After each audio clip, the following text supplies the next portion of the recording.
Noong panahon ng imperyalismo sa Silangang Asya, naganap ang una at ikalawang digmaang Opyo. Sa panahon ding ito, naging aktibo ang mga misyonerong Jesuit sa China. Nagkaroon sila ng matataas na posisyon sa loob ng imperyo, tulad na lamang ng paring Italian na si Matteo Ricci.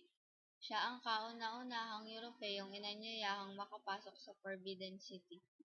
Noong 1839, kinumpiska at sinunog ng mga opisyal na Tsino ang mahigit 20,000 baul ng kargamentong opyo ng mga British sa Guangzhou.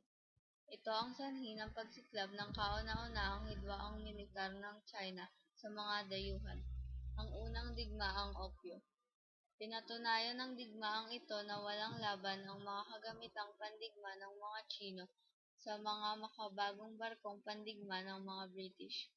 Noong 1842, napilitang lumagda ang China sa kasunduan sa Nanjing kahit pabor ito sa mga British. Nakamit ng Great Britain ang estadong Most Favored Nation na nangangahulugan na anumang pribilehiyong ipagkaloob ng China sa ibang bansa ay ipagkakaloob din sa mga British. Ang patuloy na pagpasok ng opyo ang naging sanhi ng muling pagharap sa panibagong digmaan ng China laban sa Great Britain. Ito ang ikalawang digmaang opyo na sumiklab noong 1856. Dahil nahuli ang US sa pagpasok sa China at bilang proteksyon sa kanyang interes sa komersyo, iminungkahi ni US Secretary of State John Hay noong 1899 ang pagsang-ayon ng mga bansang Europeo sa Open Door Policy. Ayon sa patakarang ito, ang bawat bansa, kabilang ang US, ay magkakaroon ng pantay na karapatang makipagkalakalan sa China. Japan sa panahon ng imperyalismo.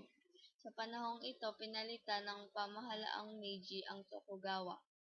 Pinaunlad ng mga bagong pinuno ang Japan hanggang makamit ang modernisasyon ng bansa. Ang panahon ni Mutsuhito ay kumatawan sa unang bahagi ng pagbuo ng imperyo ng Japan, kung saan mula sa pagiging isang feudal na lipunan, pumasok ito sa panahon ng modernisasyon. Bago pa man dumating ang mga Amerikano sa Japan, ipinatupad na ng Tokugawa Shogunate ang Act of Seclusion noong 1636. Itinakda nito ang pagsasara ng Japan sa lahat ng impluwensyang dayuhan.